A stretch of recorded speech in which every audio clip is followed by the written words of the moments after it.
আলোকে গাড়িতে উঠিয়ে দিল। আলো পিছনে বসলো গাড়ির।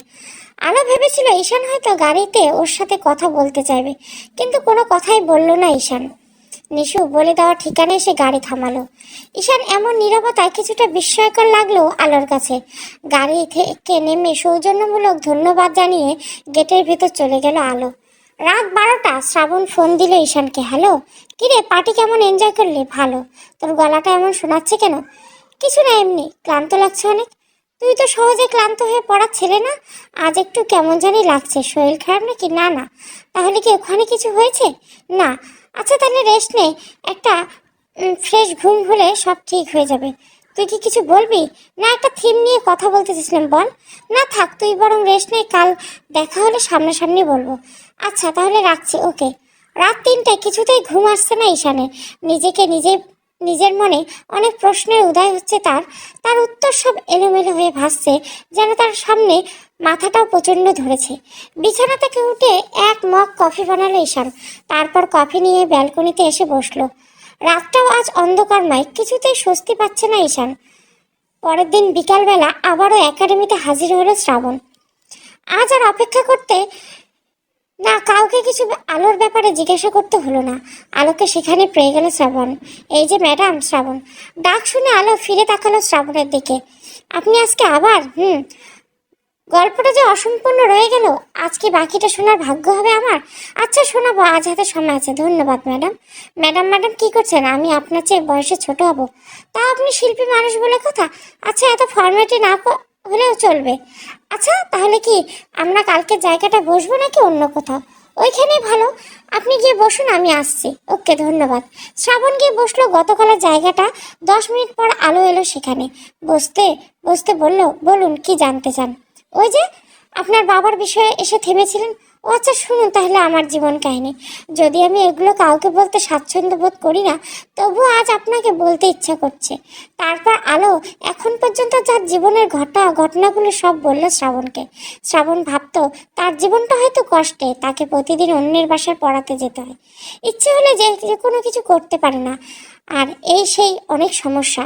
কিন্তু আলোর কথা শুনে নিজেকে অনেকটা বেটার অবস্থানে আছে বলে মনে হলো। আলোর নামে রহস্যটা বুঝতে পারল শ্রাবণ। সত্যি আমি নির্বাক, সমাজ ও মানুষ এতটা অমানবিক হতে পারে তা আমার ভাবা তার বাইরে। আমি নিজেকে অসুখী ভাবতাম, কিন্তু আপনার কথা শুনে এখন মনে হচ্ছে আমার অবস্থান খুব বেশি খারাপ না। আসলে আর কিছু জানতে চান? না, তবে একটা প্রস্তাব আছে। কি? আমি কি আপনার বন্ধু হতে পারি? এখন বলতে পারি না ঠিক, তবে ভেবে দেখতে পারি। ধন্যবাদ ম্যাম। আবার? হ্যাঁ হ্যাঁ, ওকে।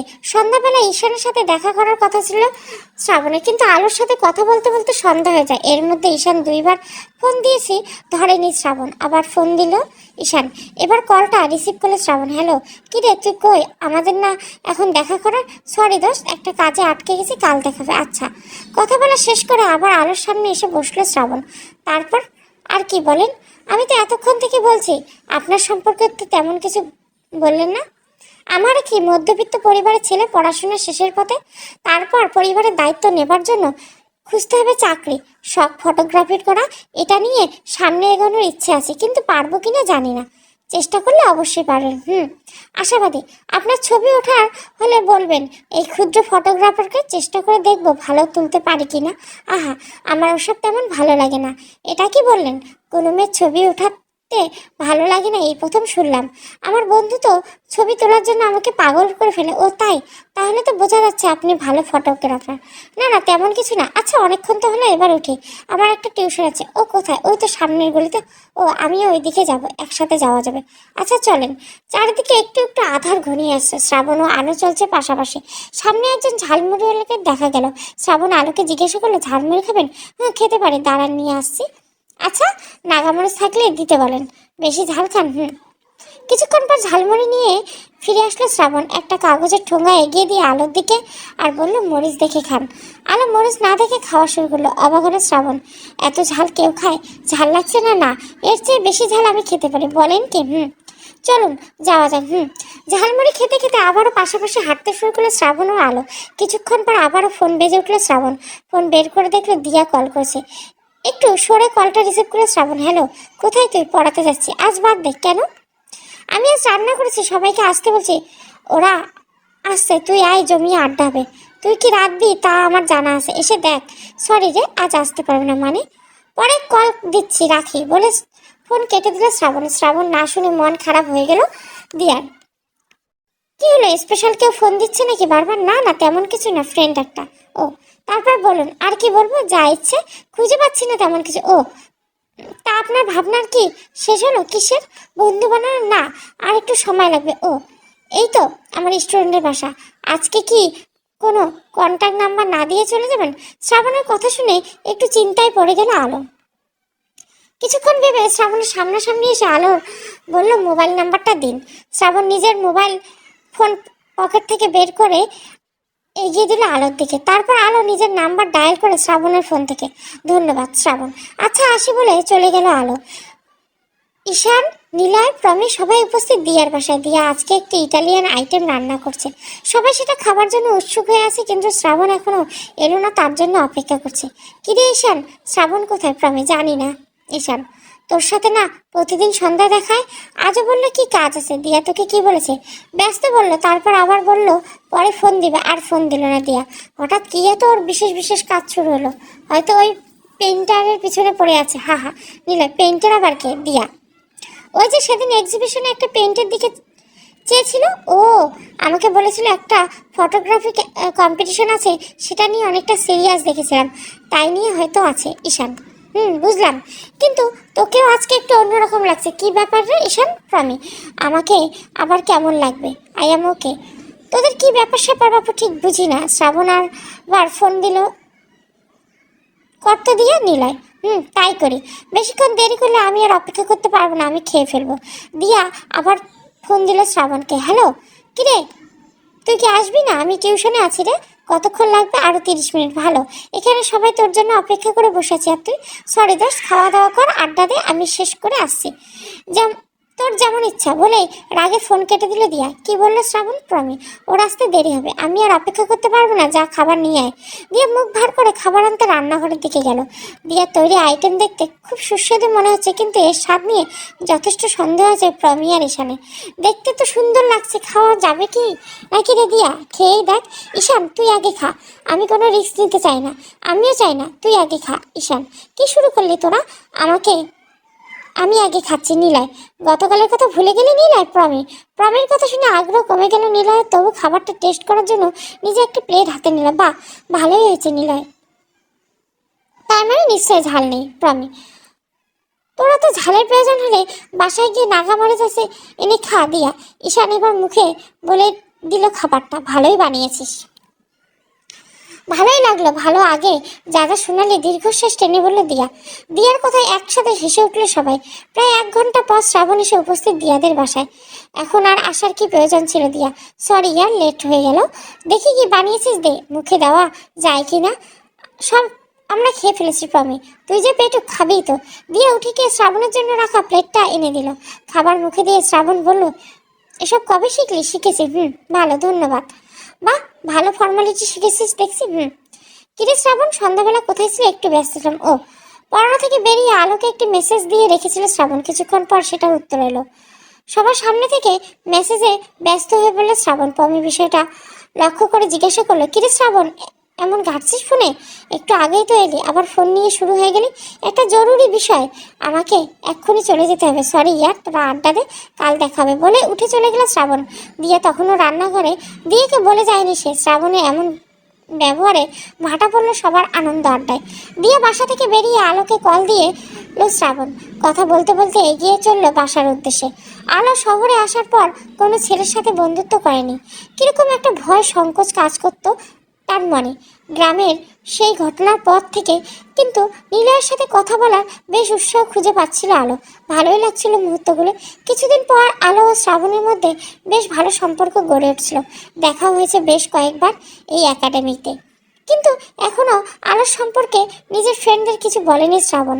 আলোর ব্যক্তিগত গুণ, কথা সব কিছুই ভালো লাগতো শ্রাবণের, কিন্তু তাও যেন তার মনের মধ্যে কোথাও একটা সংকোচ কাজ করত। আলোর বাসায় রাস্তা দিয়ে ঈশানের বাসা, তাই পরপর 2 দিন রাস্তায় ঈশানের সাথে দেখা হয়েছে আলোর। আলো ভাবছে ছেলেটা কি তাকে ফলো করছে, কিন্তু দেখা হলে আলোর সাথে কোনো কথা বলার চেষ্টা করেনি ঈশান। একদিন রাতে শ্রাবণ আলোকে ফটোগ্রাফির প্রস্তাব দিয়ে ফেললো। আলো প্রথমে না করলে শ্রাবণের কম্পিটিশনের প্রতি এতটা উৎসাহ ভাবনা দেখে এক পর্যায়ে রাজি হয়ে গেল। তখন শরৎকাল ছিল, তাই শ্রাবণের সিদ্ধান্ত নিল কাশবনে ফটোশ্যুট করবে। পরের দিন শ্রাবণের কথা মতো হালকা নীল রঙের মধ্যে লাল সুতার কাজ করা জামদানি শাড়ি পরে আসলো আলো। শ্রাবণ তাকে নিয়ে গেল শহরের বাইরে একটি নদীর তীরে। সারা তীর জুড়ে শুভ্র কাশফুলের মেলা, লম্বা হাতে তারা যেন আকাশ ছুতে চাইছে। আলো কখনো বাইরে ঘোরাঘুরি হয়নি, এই প্রথম সে শহরের বাইরে এলো, তাও শ্রাবণের সাথে। শ্রাবণের প্রতি ওর এত দিনে কিছু বিশেষ অনুভূতি সৃষ্টি হয়েছে, তাই এই মুহূর্তে অনেক বেশি ছিল আলোর কাছে। একটা নৌকা ভাড়া করলো শ্রাবণ, তারপর সমস্ত নৌকা ছিটিয়ে শিউলি ফুল। এত সুন্দর লাগছিল পানিতে ভাসমান নৌকাটি। অবাক হয়ে শুধু দেখছিল আলো। শিউলি কোথায় পেলে শ্রাবণ? আলো আসার সময় নিয়ে এসেছি। পছন্দ তোমার? খুব পছন্দ। এখন যাও, একগুচ্ছ কাশফুল হাতে নিয়ে নৌকায় উঠে পড়ো। তুমি যাবে না? যাবো তো, তুমি আগে ওঠো। শ্রাবণ একগুচ্ছ শুভ্র কাশফুল আলোর হাতে ধরিয়ে দিল। তারপর আলোর নৌকায় উঠতে চেষ্টা করলো, কিন্তু এক পা দিতেই সামনে এগিয়ে গিয়ে নৌকার ভারসাম্যহীন হারিয়ে ফেললো আলো। চেষ্টা করেও ধরতে পারলো না আলোকে। পানিতে পরে ভিজেই গেল আলো। তারপর নিজেই উঠে এলো আবার নৌকোতে। এরপর শ্রাবণ নৌকো উঠে মাঝিকে নৌকো ছেড়ে দেওয়ার জন্য ইশারা করলো। শ্রাবণের সামনে ভিজে কাপড়ে অনেকটা বিব্রত পরিস্থিতিতে পড়ে গেল আলো। শ্রাবণ বুঝতে পেরে আলোকে স্বাভাবিক করার জন্য বলল, ভিজে কাপড়ে ফটোশ্যুট ভালোই হবে মনে হচ্ছে। আলো কিছু বলল না, অন্যদিকে মুখ ভাগ করে তাকিয়ে রইল। নৌকার এক মাথায় বসে ভেজা শাড়ি, ভেজা কাশফুল, শিউলি বিছানো নৌকায় আলোর অভিমানী লোকটা বেশ অন্যরকম লাগছে। আর কোনো কথা না বলে ছবি তুলতে শুরু করলো শ্রাবণ। কি করছে? এই অবস্থায় ছবি তুলছে কেন? আলো থিমটাই সুন্দর দেখাচ্ছে, যেভাবে ছিলে সেভাবে বসে থাকো, কোনো কথা বলো না। আলো বাধ্য মেয়ের মতো শ্রাবণ যা যা বললো করতে শুরু করলো। একবার এদিকে বসে আর একবার ওদিকে। আলোর অনেকটা অস্বস্তি লাগছিল, তাও শ্রাবণ ওর ছবি তোলার বেশ আগ্রহ দেখে ভালো লাগলো ওর। নৌকা চলতে চলতে মাছ নদীতে চলে এলো। চারপাশে অনেক বাতাস বইছে। আলো আস্তে আস্তে শুকাতে শুরু করলো আলোর কাপড়। শ্রাবণ এখনো ছবি তোলায় ব্যস্ত। অনেকটা ছবি তুললে এখন একটু বসে প্রাকৃতিক দেখো কত সুন্দর লাগছে চারপাশটা। আলোর কথায় ক্যামেরা নামিয়ে আলোর পাশে এসে বসলো শ্রাবণ। তারপর ছবিগুলো দেখাতে লাগলো আলোকে। অসাধারণ হয়েছে প্রতিটা ছবি। নিজের এমন ছবি দেখে অবাক হয়ে গেল আলো। 1 ঘন্টা 30 মিনিট নৌকা ভ্রমণের পর তীরে ফিরে এলো আলো ও শ্রাবণ। এতক্ষণ মনে শ্রাবণের আলোর হাজারখানেক ছবি তুলে ফেলেছে। এমনি মনে হচ্ছে আলোর চেয়ে শ্রাবণ কিছুক্ষণ ওর পাশে বসে নৌকা ভ্রমণটা উপভোগ করো, কিন্তু তা হলো না। ছবি নিয়ে এতটাই উৎসাহ ছিল যে আর কিছু খেয়াল ছিল না। তীরের কাশবনে এসে আরো কিছু ছবি তোলালো শ্রাবণ। তারপর তারা যাত্রা শুরু করলো শহরের উদ্দেশ্যে। গাড়িতে শ্রাবণ ও আলো পাশাপাশি বসেছিল। শ্রাবণের ক্যামেরায় ছবিগুলো বারবার দেখছে। এক পর্যায়ে শ্রাবণ আলোর হাত ধরে বলেছিল, অনেক অনেক ধন্যবাদ তোমায়। আচমকা এমন হাত ধরায় চমকে উঠলো আলো। কি বলবে কিছু খুঁজে পেল না। শ্রাবণ দেখলো আলো কাঁপতে শুরু করছে। সাথে সাথে হাত সরিয়ে নিল শ্রাবণ। বলল, সরি, আমি আসলে ওভাবে কিছু। আচ্ছা ঠিক আছে, বুঝতে পেরেছি। আলো সন্ধ্যার পর শ্রাবণকে ফোন দিল ঈশান। হ্যালো ঈশান। কোথায় তুই? এই তো আছি বাইরে, জরুরি দরকার আছে, ক্যামেরা নিয়ে আয় তাড়াতাড়ি। কি দরকার? এলেই বুঝবে আগে। আচ্ছা আসছি, তুই কোথায়?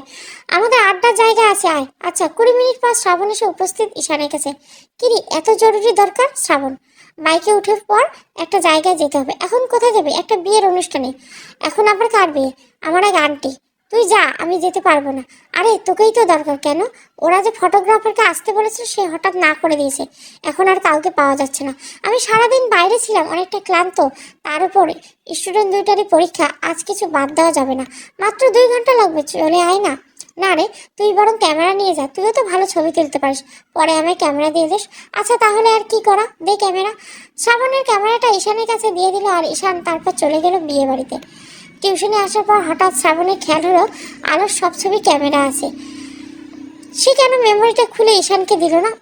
তাড়াহুড়ায় খেয়াল ছিল। যাই হোক, এখন আর কি করা। ঈশান তো বলেছিল 2 ঘন্টার মধ্যে শেষ হয়ে যাবে, তারপর ক্যামেরাটা নিয়ে আসতে পারো। 2 ঘন্টা পর ঈশানকে ফোন করলো শ্রাবণ, কিন্তু কল রিসিভ করলো না ঈশান। পরপর 5 বার ঈশানের নাম্বার ডায়াল করার পর কোনো আনসার পাওয়া গেল না ওপাশ থেকে। চিন্তায় পড়ে গেল শ্রাবণ। প্রায় 1 ঘন্টা পর কল ব্যাক করলো ঈশান। হ্যালো ঈশান, কোথায় ছিলি তুই? এত কল দিলাম। সরি রে, মোবাইল আমার পাশে ছিল না। এখানে একটা সমস্যা আছে। কি সমস্যা? পাত্রপক্ষরা যৌতুক নিয়ে ভেজাল করেছে। ও, এখন কি মিটে গেছে? এখন আবার অনুষ্ঠান শুরু হয়েছে, তুই কখন আসবি তাহলে? আমার বোধহয় আজ আর আসা হবে না রে। কেন? শহর থেকে 10 কিমি দূরে আছি, আর বিয়ের অনুষ্ঠান এখনো বাকি, কিভাবে আসবো বল? ক্যামেরা আমার খুব দরকার ছিল, আজ কাল সকালে দিয়ে দেবো। কোনোভাবে কি আসতে পারবি না? মনে হচ্ছে না রে, পারবো না। আচ্ছা তাও একটু আসার চেষ্টা করিস। তোর কি এমন প্রয়োজন আছে? আচ্ছা জানাবো পরে আসতে পারবো কিনা। আচ্ছা রাখি। 1 ঘন্টা পর শ্রাবণ আবার ফোন দিয়ে ঈশানকে জিজ্ঞাসা করলো ফিরতে পারবো কিনা, কিন্তু ঈশান জানানো পারবে না।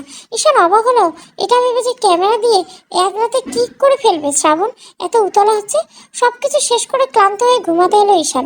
যাই হোক, তার জন্য আলাদা একটা রুমের ব্যবস্থা হয়েছে, একটু আরামে ঘুমা যাবে। হঠাৎ পাশে রাখা ক্যামেরাটার দিকে চোখ পড়লো ঈশানের। তারপর ছবিগুলো দেখতে লাগলো এক এক করে। তার তোলা সবগুলো ছবি পরে একটি মেয়ের ছবি ভেসে উঠলো ক্যামেরাতে। ছবির এক পাশ থেকে তোলা, তাই চেহারাটা বোঝা যাচ্ছে না, কিন্তু খুব চেনা কেউ লাগছে ঈশানের কাছে। তারপর পরের ছবিতে গিয়ে চোখ ছানা বড় হয়ে গেল ঈশানের।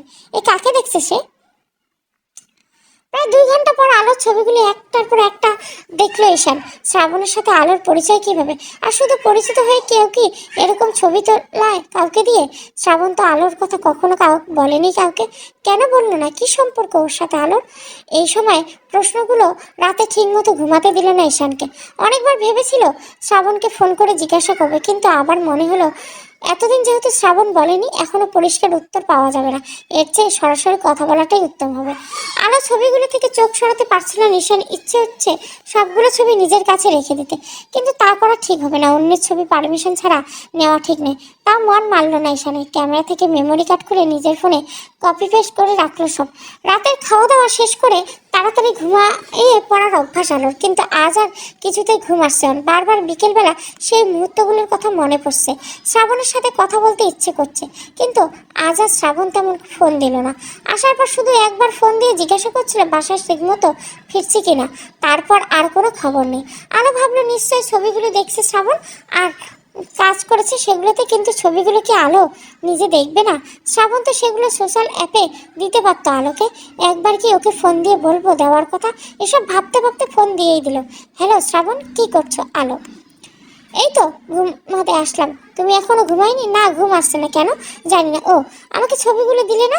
কাল বিকেলে দেখা হলে দিব। আচ্ছা, ঘুমানোর চেষ্টা করো, আমার খুব ক্লান্ত লাগছে। আচ্ছা, শুভরাত্রি।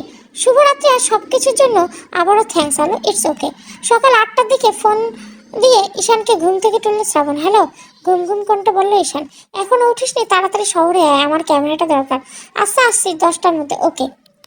শ্রাবণ ক্যামেরা নিয়ে এত ইমার্জেন্সি অবাক করলো ঈশানকে। এর আগে অনেকবার শ্রাবণের ক্যামেরা নিয়েছে, সে কখনো শ্রাবণ এমন করেনি। ক্যামেরাটাতে শ্রাবণকে গিফট করেছিল ওর জন্মদিনে ঈশান, দিয়া, নীলাই আর প্রমি মিলে।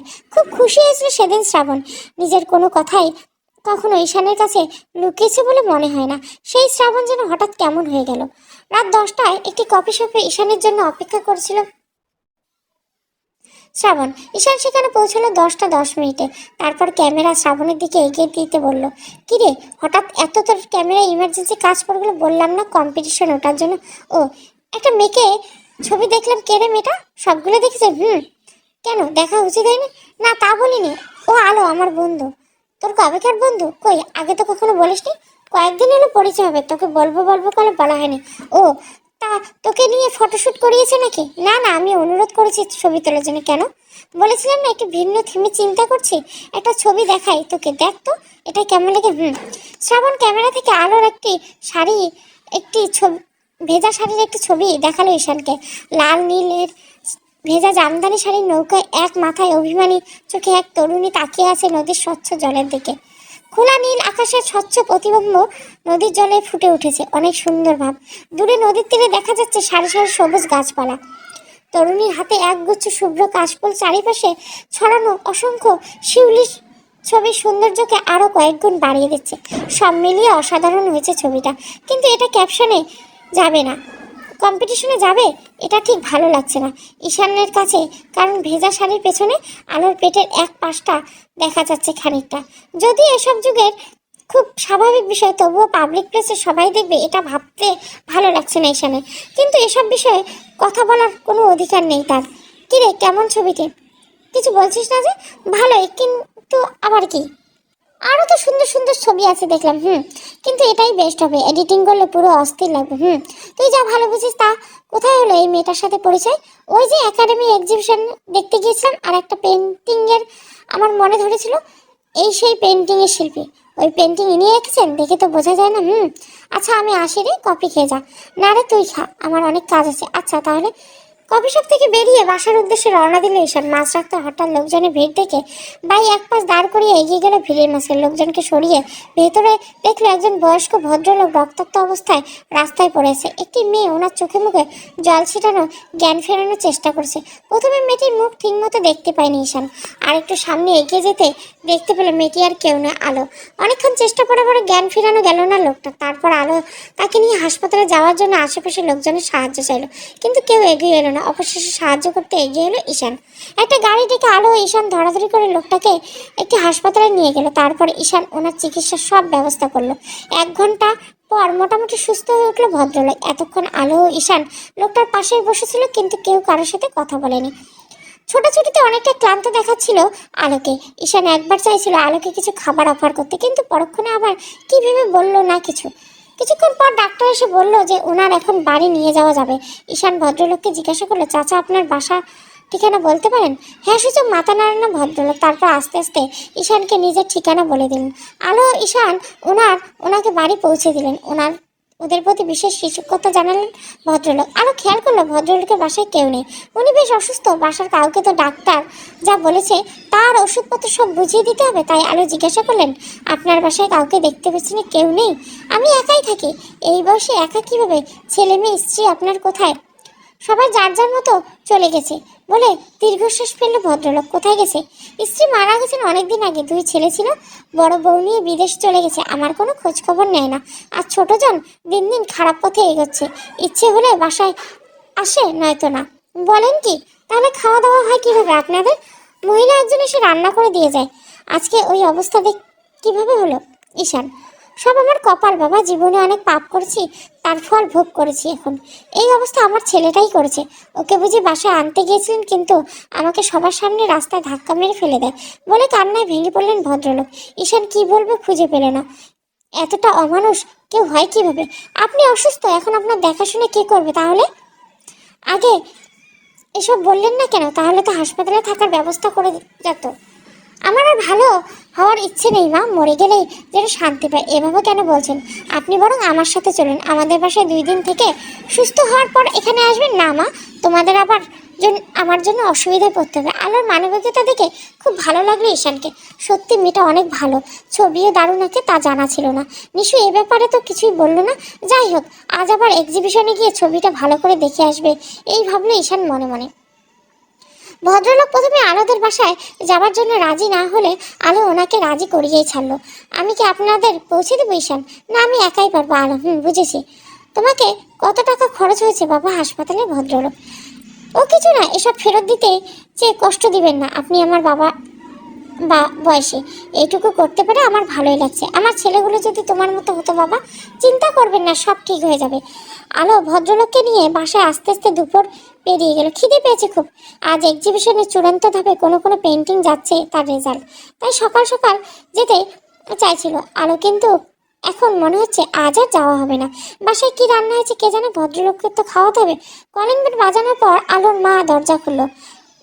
মা দেখো, একজনকে কি নিয়ে এসছে। আলো, কে? জিজ্ঞাসা করতে আলো পিছনে তাকাতে চমকে উঠলো আলোর মা। ঈশানের খুব খিদে পেয়েছে, তাই একটু আগে রেস্টুরেন্টে লাঞ্চ করে বাইক যেখানে রেখে এসেছিল সেখানে গেল, কিন্তু তার বাইক খুঁজে পেল না। সাথে সাথে শ্রাবণকে ফোন দিল। শ্রাবণ ঘটনাস্থলে পৌঁছালো 20 মিনিট পর। কিভাবে হলো? শ্রাবণ সব কিছু শ্রাবণকে বলার পর শ্রাবণ বলল, মেয়ে দেখে কি মাথা ঠিক ছিল না? এমন বোকামি করলে?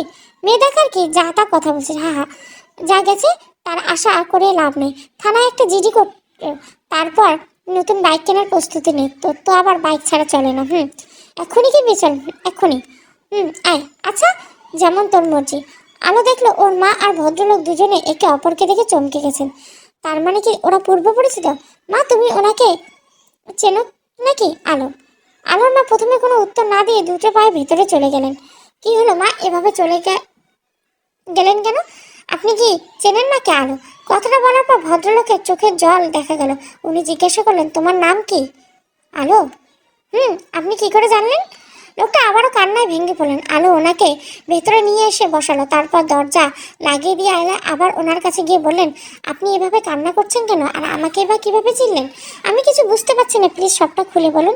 আমি তোমার হতভাগা বাবা, মা, তুমি আমাকে মাফ করে দাও বলে লোকটা হাত জোর করে আলোকে সামনে। হঠাৎ এমন কথা শুনে চমকে উঠল আলো। দাঁড়ানো থেকে ধপ করে বসে পড়লো চেয়ারে। সবকিছু কেমন যেন গুলিয়ে যাচ্ছে। আলোর বাবা নিজের করা কর্মের জন্য আলো ও মার কাছে ক্ষমা চাইলেন এবং তাদের নিজেদের বাড়িতে ফিরিয়ে নিয়ে যেতে চাইলেন, কিন্তু এই প্রস্তাবে আলোর মা রাজি হলেন না। তিনি বললেন তাদের ছাড়াছাড়ি অনেক আগেই হয়ে গেছিল, বর্তমান আর কোনো সম্পর্ক নেই তাদের মধ্যে। এই শেষ বয়সে এসে নতুন করে কিছু ওনার চাওয়ার নেই, তবে আলো যদি চায় ওর বাবার সাথে থাকতে পারে। যে মা এতদিন কষ্ট করে আলোকে বড় করেছে তাকে ছেড়ে যাওয়ার কথা আলো ভাবতে পারে না। তবে বয়স্ক লোকটা অসুস্থর অবস্থা, তার উপর হাজার হোক নিজের বাবা বলে আলো ওনাকে নিরাশ করতে পারল না। মাঝে মাঝে ওনার কাছে যাবে বলে দিল। ঈশার নতুন বাইক কেনার পর শ্রাবণ বলল, কোথায় ঘুরতে যাবে? না রে, কাজ আছে আজকে একটা। আচ্ছা, তাহলে তোকে বাসায় নামিয়ে দেশে? না, অন্য একটা কাজ আছে, তুই বাসায় চলে যা। আচ্ছা। বিকেলবেলা শ্রাবণ আলোকে এক্সিবিশনে আসার জন্য ফোন দিল, কিন্তু আলো জানালো সে আজ আসতে পারবে না, বাসায় কিছু সমস্যা হয়েছে। শ্রাবণ যেন চূড়ান্ত পর্যায়ে কোনো পেন্টিং গিয়েছে তা আলোকে জানায়। শ্রাবণ আচ্ছা বলে ফোন রেখে দেয়, রেজাল্টের অপেক্ষা করতে থাকে। চূড়ান্ত পর্যায়ে 5টা পেন্টিং সিলেকশন করা হলো, এর মধ্যে আলোর পেন্টিংও স্থান পেয়েছে। সাথে সাথে শ্রাবণ আলোকে জানালো, আলো ভেবেছে বোধহয় এগুলো পারবে না, এত ভালো ভালো পেন্টিং ছিল সব। তাই খবরটা পেয়ে খুশি খুশি ওর মাকে জানালো। এসব শুনে আলোর বাবা এ সম্পর্কে জিজ্ঞাসা করলে ওর বাবাকেও বলল তার গুণের কথা। আলোর বাবা খুব খুশি হলেন এবং নিজের ভুলের জন্য বারবার অনুশোচনা করতে লাগলেন। শ্রাবণ খুব সুন্দরভাবে এডিট করলো আলোর সেই ছবিটি, তারপর পোস্ট করলো কম্পিটিশন গ্রুপে। কিছুক্ষণের মধ্যে বেশ ভালো সাড়া পেল ছবিটি। আর শ্রাবণ বিজয়ী হওয়ার তীব্র আশা ধারণা করতে শুরু করলো তার মনে। কম্পিটিশনে 1 মাস চলবে, তারপর রেজাল্ট আসবে। এই সময়টা কি সহজে পার হবে এই নিয়ে ভাবছে শ্রাবণ, কারণ অপেক্ষার সময় বরাবরই দীর্ঘ হয়। 2 দিন পর আলোর বাবা অনেকটা সুস্থ হয়ে উঠলেন, তারপর তিনি চলে গেলেন নিজের বাসায়। বাবার আদর ছোটবেলা থেকে পায়নি, বাবা নিয়ে অনেক কৌতূহল আগ্রহ ছিল তার মনে, কিন্তু একসময় মনে হয়েছিল হয়তো বাবার সাথে এই জীবনে আর দেখা হবে না। অবশেষে দেখা হয়ে গেল, তাও ওরকম অবস্থায়। ওনাকে এত কষ্টে দেখে নিজের ভিতরে জমিয়ে রাখা অভিযোগ অভিমান আর আলো প্রকাশ করতে পারেনি, কিন্তু মন থেকে মিশতেও পারেনি ওনার সাথে। কিরকম যেন একটা লাগছিল। যাবার সময় অনেক কেঁদেছিল আলোর বাবা। আলো কথা দিয়েছিল সে মাঝে মাঝে যাবে। বাবা হিসেবে উনি কোনো দায়িত্ব পালন করেনি বলে সন্তানের দায়িত্ব ভুলে যাবে, এরকম অমানবিক কখনো হতে পারে না আলো। আলোর বাবা চলে যাওয়ার পর কান্নায় ভেঙে পড়লেন আলোর মা। নিয়তি কোথায় এনে তার স্বামীকে দেখা করলো এই ভেবে অবাক। লোকটার চোখের জল কখনো দেখেননি তিনি। সেই লোকটা এভাবে কেঁদে দেখে ভেতরটা ফেটে যাচ্ছিল, কিন্তু কিছুই করার ছিল না। এই 2 দিনে নিজেকে যতটা সম্ভব দূরেই রেখেছিলেন তিনি। 7 দিন পর আলোর সাথে দেখা করতে শ্রাবণ একটি কফি শপে, একটা এক্সিবিশনের বাইরে ফটোশ্যুটে ছাড়া তাদের প্রথম আসা। এসব জায়গায় এসব অভ্যস্ত নয় আলো, তাও আবার কোনো ছেলের সাথে। এতদিন আলো আর শ্রাবণের সম্পর্ক অনেকটা এগিয়ে গেছে। আলো ভাবতে শুরু করেছে শ্রাবণ তাকে ভালোবাসে, কিন্তু শ্রাবণ মনে কখন কি চলে সে নিজেও বুঝতে পারে না। বন্ধুরা সবাই আলোর কথা জানতে পেরেছে, পাগল করে দিচ্ছে আলোর সাথে পরিচয় করিয়ে দেওয়ার জন্য। ছবিটা ছড়িয়েছে চারিদিকে, অসাধারণ অসাধারণ কথায় ভরে যাচ্ছে মন্তব্য। তবুও বন্ধুদের সামনে আলোকে নিয়ে যেতে কিরকম একটা লাগছে শ্রাবণে, কিন্তু কেন তার সঠিক উত্তর তার নিজের কাছে অস্পষ্ট। কবিটা ভালো লেগেছে আলো। শ্রাবণ আলো এখান থেকে কোথায় যাবে? এক্সিবিশনে যাবো একটু, তারপর বাবার বাসায় গিয়ে ওনাকে দেখে আসবো। তোমাদের বাসায় গিয়ে থাকতে পারো, জানোই তো সব শ্রাবণ। মা ওই বাসায় যাবে না, আর আমি মাকে একা রেখে কিভাবে? বুঝেছি, তোমাকে একটা কথা বলার ছিল, বলো। আমার বন্ধুরা তোমার সাথে দেখা করতে চাচ্ছে। ও কিন্তু কিন্তু কি? আমার তো আইনেজি লাগবে সবার সামনে, কে কি বলবে কে জানে। কেউ কিছু বলবে না? কাল বিকেলে ফ্রি আছো? ওই একটু এক্সিবিশনে যেতাম আর কি। ও ফাইনাল রেজাল্ট কবে দিবে? 3 দিন পর। ও তাহলে কাল না গেলে হয় না? আচ্ছা, রাতে জানাবো। আচ্ছা, তুমি কোথায় যাবে? এখান থেকে এক্সিবিশনে যাবো, তোমার সাথে, তারপর টিউশন। কফি শপ থেকে বেরিয়ে রাস্তা দিয়ে হাঁটছে শ্রাবণ আলো। আশেপাশে মানুষজন কিরকম একটা আর চোখে তাকাচ্ছে তাদের দিকে। 2টা মেয়ে তো পেছনে গিয়ে বলল, দেখছিস এত হ্যান্ডসাম ছেলে প্রেমিকা কেমন কালো? কথাটা আলো শুনতে পায়নি, কিন্তু শ্রাবণ শুনেছে। শোনার পর কিরকম একটা আনইজি লাগতে শুরু করলো তার। পরের দিন বিকালবেলা শহর থেকে কিছুটা বাইরে একটা রিসোর্টে আলোকে নিয়ে গেল শ্রাবণ। রিসোর্টে ঈশানের এক অপরিচিত আঙ্কেল, তাই কোনো টাকা পয়সা ছাড়াই তারা এখানে ঘুরতে পারে। মাঝে মাঝে এখানে সবাইকে নিয়ে আসে ঈশান। আজ আলো আসবে বলে ওরা একটা সারপ্রাইজে ওয়েলকাম ব্যবস্থা করলো। শ্রাবণ আলোকে নিয়ে ভিতরে ঢোকার পর নীলয় প্রমি ফ্লাওয়ার স্প্রে করলো তাদের উপর। তারপর একটা ফুলের বুকে দিয়ে ওয়েলকাম জানালো আলোকে। তারপর শ্রাবণ সবার সাথে পরিচয় করে দিল আলোকে। ঈশানকে দেখে অবাক হলো। শ্রাবণ ওকে তার বন্ধু সবার কথাই বলেছে কম বেশি, কিন্তু এই ঈশানকে শ্রাবণের বন্ধু তা ভাবতে পারেনি আলো। ঈশান অন্য সবার মতো আলোর সাথে পরিচয় হলো, যেমন ওটা ওদের প্রথম দেখা। সারাদিন আলো ভালোই কাটলো। শ্রাবণের বন্ধু সবাই খুব মিশুক, আলোকে গুরুত্ব দিয়েছে, বিশেষ করে নীলাই ছেলেটা। ঈশানের উপস্থিতির জন্য আলোর প্রথমে অনেকটা আনইজি লাগছিল, কিন্তু পরে তা আর লাগেনি। সে বুঝতে পারছিল ঈশান সে যেমন ভেবেছিল আসলে তেমন নয়। শ্রাবণ ঈশান সম্পর্কে ভালোই বলতো সবসময়। দিয়া একটু কেমন লাগছিল। শ্রাবণ বলেছিল দিয়ার সাথে ওর বোঝাপড়া খুব ভালো, তাই নতুন একজন হয়তো ওর খুব খারাপ লাগছে। প্রমি অনেক ছবি উঠলো, আলো ও দিয়া তেমন ছবি তোলার জন্য উৎসাহ দিল না। সন্ধ্যার পর বাসায় ফিরলো আলো। আজ ওর খুব ভালো লাগছে। সবাই এভাবে ওকে গুরুত্ব দিবে আলো ভাবতে পারেনি। আসলে ওরা খুব ভালো। মা একটু শরবত বানিয়ে দিবে? আলো, আমার শরীর ভালো লাগছে না, তুই বানিয়ে খা। আলোর মা। মায়ের কণ্ঠটা স্বাভাবিক লাগলো না আলোর। কাছের দুটো পায়ে মায়ের ঘরের দিকে এগিয়ে গেল আলো। ঘরে ঢোকার পর যা দেখলো তা দেখার জন্য মোটেও প্রস্তুত ছিল না। ঘরের মেঝেতে রক্ত ভেসে যাচ্ছে, রক্তভূমি হচ্ছে ওর মা। আলো কি করবে ভেবে পেল না। পাশের বাসার এক মামার সাহায্যে দ্রুত হাসপাতালে নিয়ে গেল মাকে। বাসায় ফেরার পথে প্রমি দিয়াকে জিজ্ঞাসা করলো, আলোকে কেমন দেখতে লাগলো তোর? ভালোই, একটু বেশি কালো মেয়েটা। তো কি হয়েছে? ওকে কি আমাদের শ্রাবণের সাথে যাবে? শ্রাবণের সাথে যাবে মানে?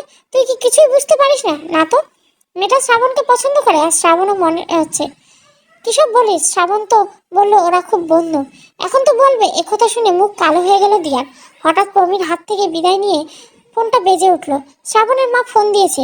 এখন উনি কেন ফোন দিচ্ছেন? প্রমি ফোনটা রিসিভ করলো। হ্যালো আন্টি, কেমন আছেন? ভালো মা, তোমার কণ্ঠটা অন্যরকম লাগছে। যেমন? আমি প্রমি আন্টি, ও কেমন আছে? ভালো। আচ্ছা মা, শ্রাবণ কি তোমাদের সাথে? ওকে ফোনে পাচ্ছি না। আমাদের সবাই একসাথে ছিল, এখন বোধহয় আলোকে বাসায় পৌঁছে দিচ্ছে। আলো আমাকে শ্রাবণের নতুন বন্ধু আনতে, হয়তো বন্ধুর চেয়ে বেশি। দ্বিতীয় কথাটি আসতে বললো প্রমি, কিন্তু শ্রাবণের মা সেটা শুনে ফেললো।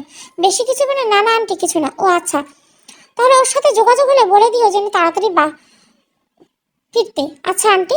আন্টিকে এরকম ভাবে কেন বললি দিয়া? আমি আস্তে করে বলেছিলাম, উনি শুনে ফেলবেন বুঝিনি। তো সব কিছুতে একটু বাড়াবাড়ি। প্রমি, আচ্ছা চল তো, এসবের কিছু হবে না। আলো মাকে ডাক্তারে অনেকগুলো টেস্ট করাতে বলল। আলো সবগুলো টেস্ট করিয়ে রিপোর্টের জন্য অপেক্ষা করতে লাগলো। খুব বেশি চিন্তা হচ্ছে ওর। নিজের কেউ নাই এই সময়। বাবাকে কি জানাবেন? না থাক, অনেক হয়ে যাচ্ছে। এর মধ্যে উনি কিছুটা অসুস্থ, না আসতেই বলা ভালো। আর জানলেই তো আলো। তারপর আরো কিছুক্ষণ ভেবে শ্রাবণকে ফোন দিল, কিন্তু ফোন রিসিভ করলো না শ্রাবণ। টানা 3বার ডায়াল করার পর ওপাশ থেকে রিসিভ হলো। হ্যালো শ্রাবণ, তুমি কোথায়? একটু হাসপাতালে আসতে পারবে? মা হঠাৎ অসুস্থ হয়ে পড়েছে। আমি কি করবো বুঝতে পারছি না, খুব চিন্তা হচ্ছে। শ্রাবণ কাঁপা কাঁপা কান্না ভেজা কণ্ঠে একটানি কথাগুলো বলে গেল আলো। শ্রাবণ একটু কাজে আছে, আমি ওকে ডেকে দিচ্ছি। কে আপনি? আমি ঈশান। ও, কোন হাসপাতালে আছেন আপনারা? এনকে প্রাইভেট হাসপাতালে। আচ্ছা চিন্তা করবে না, আমি শ্রাবণকে নিয়ে আসছি এখন। ওকে। শ্রাবণ একটি ফটোগ্রাফিতে ব্যস্ত। 2 ঘন্টার একটা ইভেন্টের দায়িত্ব নিয়েছে সে। ঈশান শ্রাবণকে ডেকে আলোর ব্যাপারটা বললো, কিন্তু শ্রাবণ বলল এখন তার 1 ঘন্টা কাজ বাকি, কিভাবে যাবে সে? কাজটা অন্য কাউকে দিয়ে করিয়ে দে শ্রাবণ। আলোর কথা শুনে মনে হচ্ছিল আন্টির অবস্থা খারাপ। এখন রাত হয়ে গেছে, কাকে পাবো? এক কাজ কর, তুই চলে যা হাসপাতালে, কি লাগে না লাগে একটু দেখ প্লিজ। আমি আর 30 মিনিট ওদের দিয়ে আসছি। আচ্ছা। এই বলে ঈশান দ্রুত হাসপাতালের উদ্দেশ্যে রওনা দিল। হাসপাতালে পৌঁছে ঈশান দেখলো আলো কিছু রিপোর্ট হাতে ডাক্তারের জন্য অপেক্ষা করছে।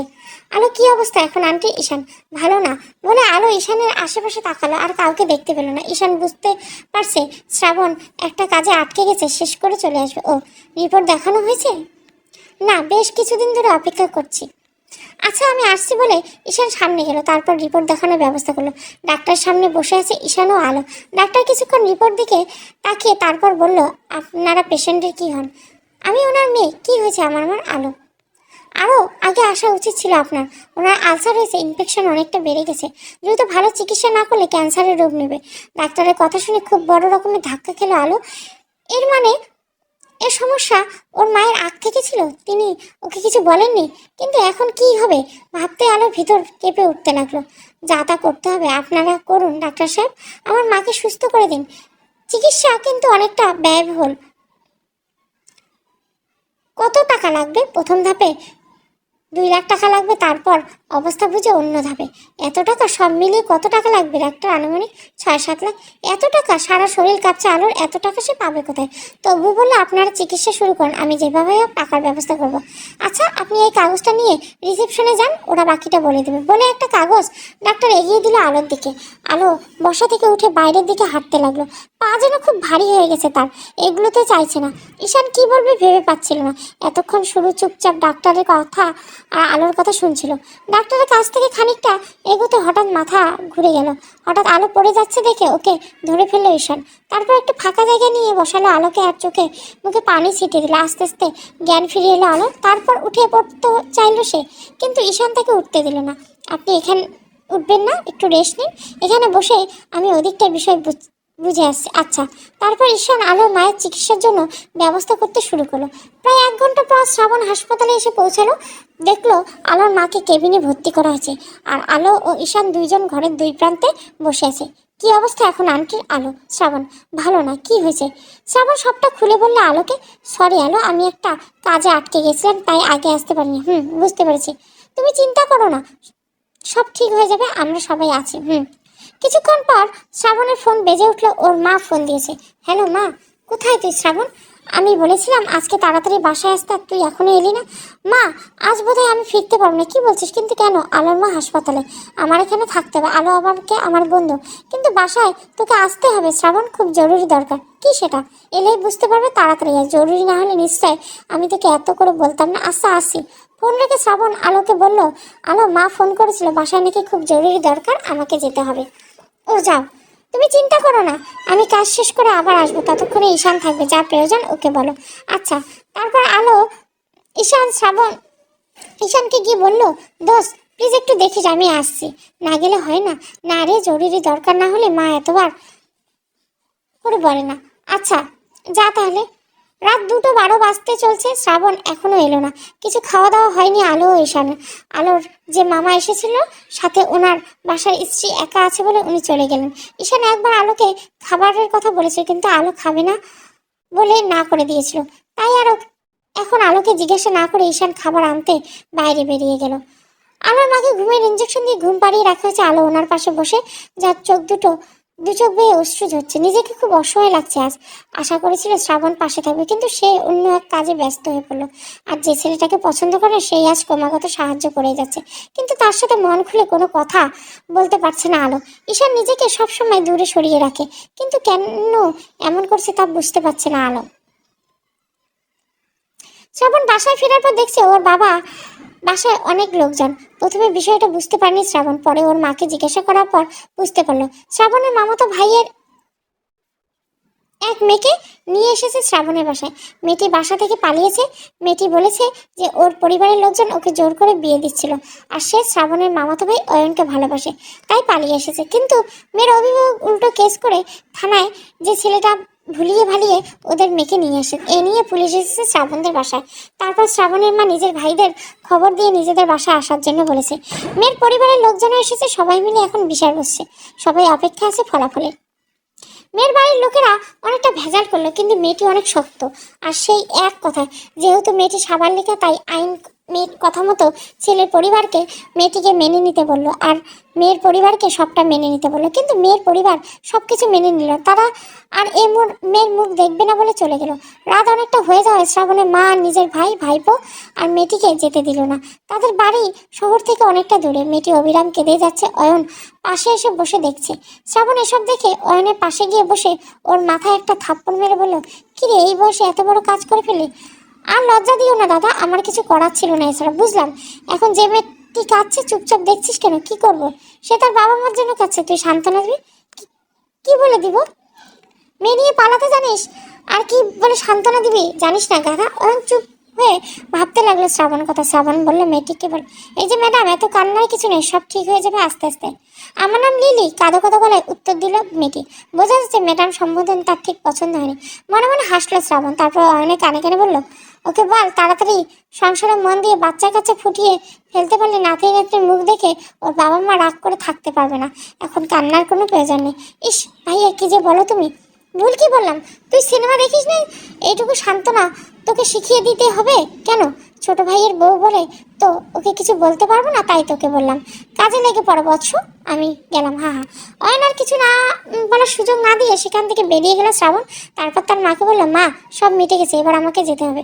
এত রাতে কোথায় যাবে? হাসপাতালে। তোমাকে বললাম না আলোর মা অসুস্থ। আলোর নাম নিতে প্রমি আলোর সম্পর্কে বলা কথাটা শ্রাবণের মা মনে হলো, আর নিজের ছেলেকে পরে উল্টোপাল্টা কিছু করে বসে কিনা ভয় হলো। তিনি নরম গলা বলেন, তুই তোর বাসায় এই অবস্থা রেখে এত রাতে কিভাবে বাইরে যাওয়ার কথা বলছিস?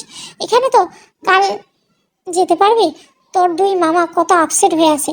অয়ন এসব কাজ দেখতে পাচ্ছি না? একবার তো ওদের সাথে কথা বললি না? এখানে বাসায় কারো খাওয়া দাওয়া হয়নি, এখন তুই বলছিস এই অবস্থায় চলে যাবে? কিন্তু মা ওখানে। আমি কোনো কিন্তু শুনতে চাই না। তুই এখন কোথাও যাবি না, তোর বাবা তোকে ডাকছে, মামাদের সাথে গিয়ে কথা বল বলে শ্রাবণের মা রান্নাঘরের দিকে চলে গেল। শ্রাবণ কি করবে বুঝতে পারে না। একটা খোঁজ না আর প্রয়োজন ভেবে প্যাকেট থেকে মোবাইলটা বের করে ফোনটাও চার্জ শেষ হয়ে গেছে, বন্ধ। ঈশানের খাবার প্যাকেট আলুর পাশে রেখে বলল, অনেক রাত হয়ে গেছে, খেয়ে নিন অল্প। আমার খেতে ইচ্ছে করছে না। আপনার মায়ের দেখাশোনার জন্য আপনার নিজের সুস্থ থাকাটা আবশ্যক। খেয়ে নিন একটু। পেটে খিদে থাকা সত্ত্বেও খাওয়ার ইচ্ছে ছিল না আলো, কিন্তু ঈশানের যুক্তিটা ফেলে দেওয়ার মতো না, তাই আস্তে আস্তে খাবারের প্যাকেট খুলে খেতে শুরু করলো আলো। ডাক্তার এসে একবার আলোর মাকে দেখে গেলেন, বললেন ওনাকে ঘুমের ইঞ্জেকশন দেওয়া হয়েছে, তাই আর রাত জাগবে না। আলো আর ঈশান যেন নিশ্চিন্তে বিশ্রাম করে। ঈশান বুঝতে পারলো সে কেবিনে থাকলে হয়তো আলো সারা রাত ঘুমাবে না, তাই আলোকে বললো, আপনি ঘুমিয়ে পড়েন, আমি বাইরে বসে আছি, কোনো প্রয়োজন হলে জানাবেন। আপনি অনেক কষ্ট করেছেন, এবার বাসায় ফিরে যেতে পারেন, আমি একাই থাকতে পারবো। আপনি না ঘুমিয়ে সারা রাত থাকবেন, এটা ঠিক হবে না। আমার রাত জাগার অভ্যাস আছে, কোনো সমস্যা হবে না, আপনি একটু বিশ্রাম নিন বলে ঈশান বাইরে চলে গেল। আলো খুব ক্লান্ত লাগছিল, তাই কেবিনে অন্য বেডে শুয়ে পড়লো, কিন্তু ঘুম এলো না চোখে। কি করে এত টাকা পাবে? মাকে কি সুস্থ করতে পারবে? এসব চিন্তায় পার হতে লাগলো রাত দুটো। চিন্তা করতে করতে ঘুমিয়ে পড়ছে আলো। শ্রাবণ 2বার ফোন দিল, কিন্তু আলো ধরলো না। তারপর শ্রাবণ ঈশানের নাম্বার ডায়াল করে, হ্যালো ঈশান, কোথায় তুই? কোথায় আবার? হাসপাতালে। তোর কি হয়েছে? এলি না কেন? ফোনও ধরলি না। সরি, আমি সমস্যা আটকে গেছি। আলো কোথায়? যাই হোক, জানানো তো উচিত ছিল তোর। আলো কেবিনের ভিতরে, হয়তো ঘুমিয়েছে। তুই কোথায় তাহলে? বাইরে বসেছি। তোকে কষ্ট ফেলে দিলাম। কষ্টে কিছু না, কিন্তু তোর একটা ফোন করা উচিত ছিল। আলো হয়তো কষ্ট পেয়েছে তোর জন্য। আমি কাল খুব সকালে চলে আসবো। তুই আজ একটু কষ্ট কর দোস্ত। আন্টির কেমন অবস্থা? বলা যাচ্ছে না, ঘুমের ইঞ্জেকশন দিয়ে রেখেছে। ও আচ্ছা, তাহলে তুই রেস্ট নে। রাখছি। পরের দিন আলো বাবা সহ শুভাকাঙ্ক্ষী সবাই এক এক করে হাসপাতালে আসলেন। শ্রাবণ ও তার বন্ধুরা আসলেন। ঈশানের চোখ লাল হয়েছে, বোঝাই যাচ্ছে সারা রাত ঘুমায়নি। আলোর মন ভালো নেই, সে কারোর সাথে তেমন কথা বললো না। ডাক্তার এসে জানালো দুপুরের জন্য 1 লাখ টাকা জমা করতে। আলো কি করবে বুঝতে পারলো না। প্রতি মাসে টিউশন করে কিছু টাকা জমিয়ে রাখতো আলো, সেখানে বড় যত 1030। বাকি টাকা কোথায় পাবে? আলোর মার কিছু গহনা আছে, কিন্তু সেগুলো কোথায় রাখা তাও জানে না। ব্যাংকে হয়তো আছে, কিন্তু টাকা? কিন্তু এসব সম্পর্কে কখনো মাকে কিছু জিজ্ঞাসা করা হয়নি আলোর। আলোর বাবা তখন এগিয়ে এলেন আলোর দিকে, তারপর বললেন, চিন্তা করিস না মা, আমার কাছে 1,00,000 টাকা আছে, আমি এক্ষুনি নিয়ে আসছি। কিন্তু আপনি টাকা দিতে মা জানতে পারলে রাগ করবে, পরে দেখা যাবে। এখন ওকে সুস্থ করার প্রয়োজন। তাছাড়া ওর দায়িত্ব আমার ছিল, যা আমি এত বছর পালন করতে পারিনি। ছাড়াছাড়ির সময় সে কোনো টাকা নেয়নি আমার থেকে। আমি ওর অপরাধে আমাকে নিজের প্রায়শ্চিত্ত করার সুযোগ দে মা। আলো আর মানা করলো না। আলোর বাবার টাকা দিয়ে আলোর মার প্রথম ধাপে চিকিৎসা সম্পন্ন হলো। পরের দিন কিছুটা সুস্থ হয়ে উঠলেন আলোর মা, কিন্তু ডাক্তার জানলেন আলোর মার রক্তে ইনফেকশন ছড়িয়ে পড়েছে, আর ক্যান্সারের রূপ যাতে না নেয়, তাই ওনার রক্ত বদলাতে হবে, একটা সার্জারি করতে হবে যত তাড়াতাড়ি সম্ভব, আর সব কিছুর খরচ পড়বে 3 লাখ। আলো বাবার কাছে 1 লাখ, আরও 2 লাখ প্রয়োজন।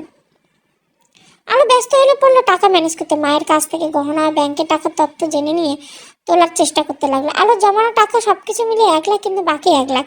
ঈশান শ্রাবণকে বলল সে 1 লাখ টাকা দিতে পারবে। শ্রাবণ যেন আলোকে টাকাটা নেবার জন্য রাজি করা। আলো খুব চিন্তিত। শ্রাবণ আলোর কাছাকাছি গিয়ে বলল, আলো চিন্তা করো না, 1 লাখ টাকার ব্যবস্থা আমি করে দেবো। কিভাবে? ঈশান দেবে বলেছে। না, আমি ওনার টাকা নিতে পারবো না। কেন? এটা কিরকম দেখায়? আর পরে কোথা থেকে ফিরিয়ে দিব এত টাকা? পরেরটা দেখা যাবে। না শ্রাবণ, সবটা ভেবে করাই ভালো। আমি ভাবছি ঠিক কী উপায় বেরিয়ে যাবে। কী উপায় বেরোবে? কাল এক্সিবিশন শেষ দিন শ্রাবণ, ভালো পেন্টিংগুলোকে অনেকেই কিনে নেয়। আমার পেন্টিং থেকে কিছু টাকা আসবে। আমার মাকে ফেলে ওখানে গিয়ে এসব দেখার সময় নেই। তুমি একটু কষ্ট করো, ওইসব গিয়ে কর্তৃপক্ষের সাথে আমার বিষয়ে কথা বলে আসবে। কেন না, আমি এক্ষুনি যাচ্ছি। শ্রাবণ ঈশানকে এসে বললে এক্সিবিশনের কথা, তারপর দুজনে মিলে চলে গেলে একাডেমিতে। সবটা শোনার পর কর্তৃপক্ষ জানালো প্রতি বছর পেন্টিংয়ের বিক্রি হবে, মূল্য ক্রেতার উপর নির্ভর করে না। ভালো মূল্য পায় না বলে অনেক শিল্পী বিক্রি করেন না পেন্টিং, তবে প্রথম স্থান অধিকার করে পেন্টিং ভালো দামেই বিক্রি হয়।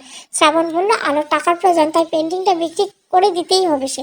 কর্তৃপক্ষ শ্রাবণ ও ঈশানকে পরের দিন বিকালটা 4টায় আসতে বললো। পরের দিন বিকাল 4টায় শ্রাবণ ও ঈশান আসে একাডেমিতে, অপেক্ষা করছে রেজাল্টের ঘোষণায়। আলোর পেন্টিং কি পারবে প্রথম স্থান অর্জন করতে, এটাই ভাবছে দুজনে। আলোর পেন্টিং প্রথম স্থান অধিকার করতে পারলো না, দ্বিতীয় স্থান অধিকার করলো। প্রথম এক্সিবিশনটা অনেক বেশি, কিছু টাকা তো প্রয়োজন আলোর। পেন্টিংয়ের দাম 20-30 হাজার এরকম দামাদামি চলছে। শ্রাবণ বলল এত কম টাকা দিয়ে কিভাবে হবে ঈশান? আচ্ছা তুই এখানকার বস, আমি গিয়ে কথা বলে আসি। আচ্ছা।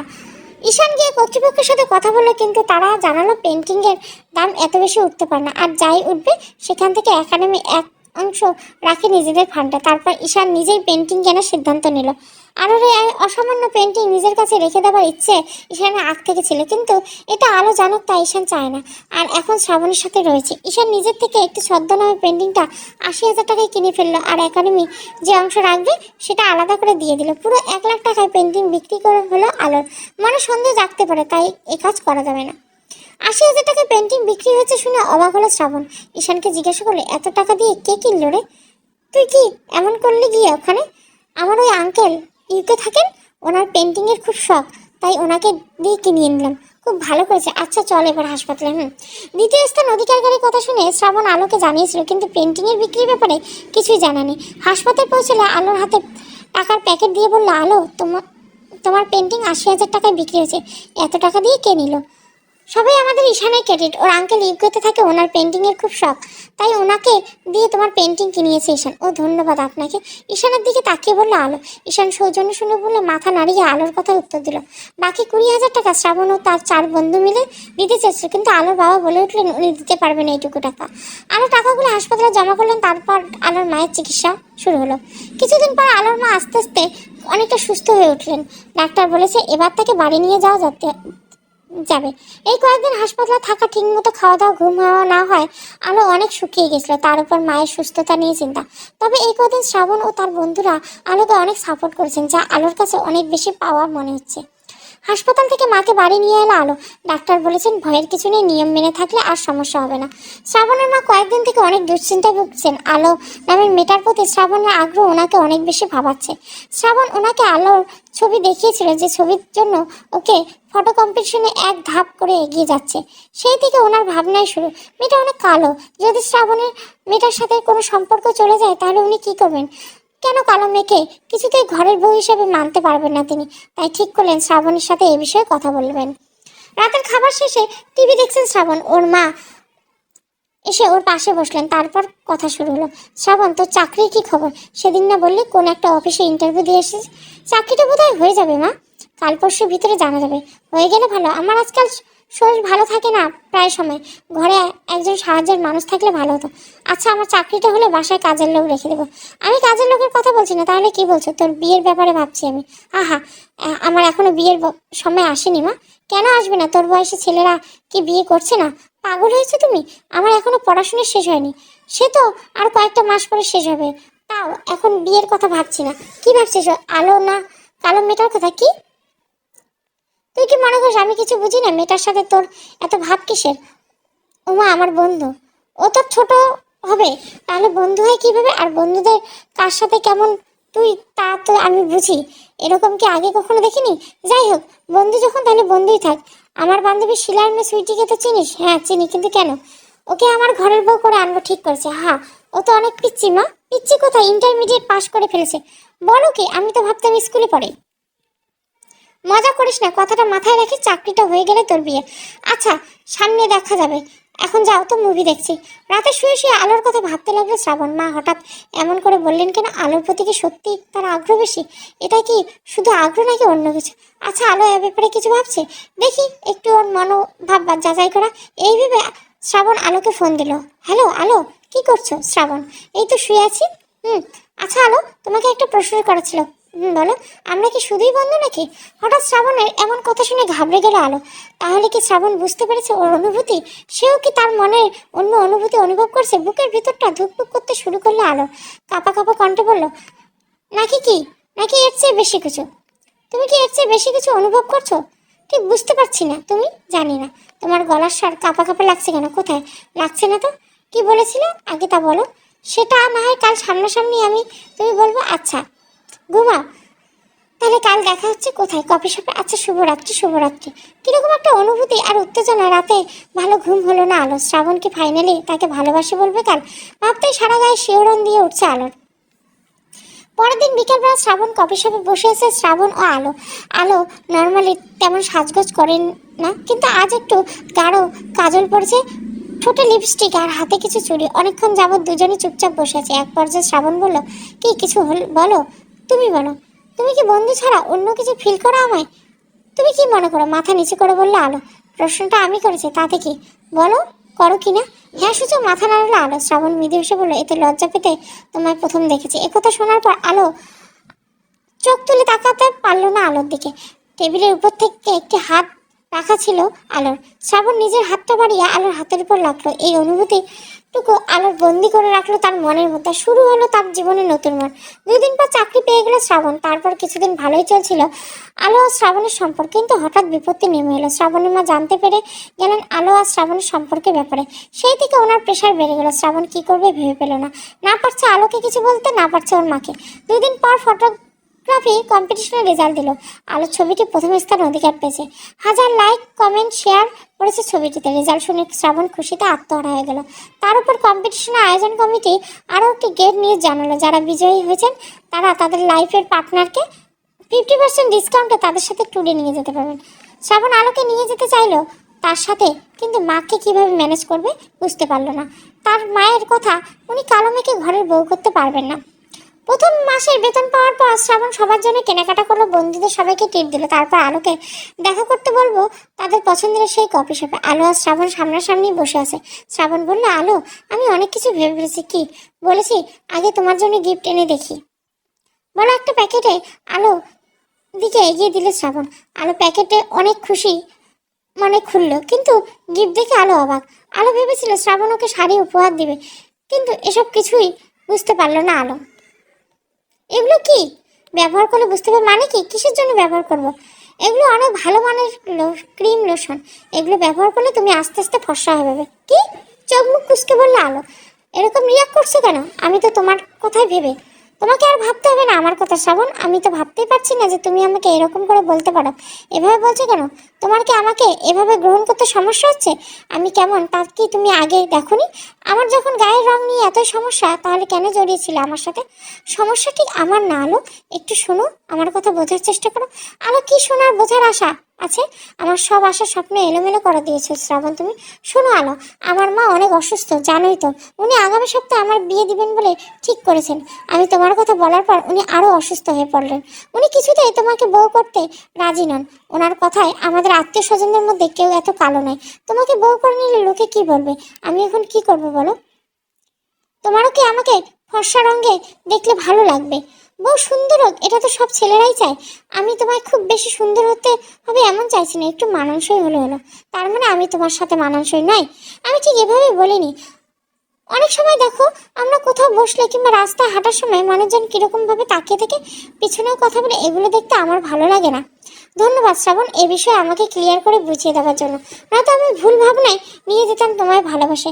আর সমস্যা তুমি তোমার মায়ের নয় শ্রাবণ, তোমারও কিছু আছে।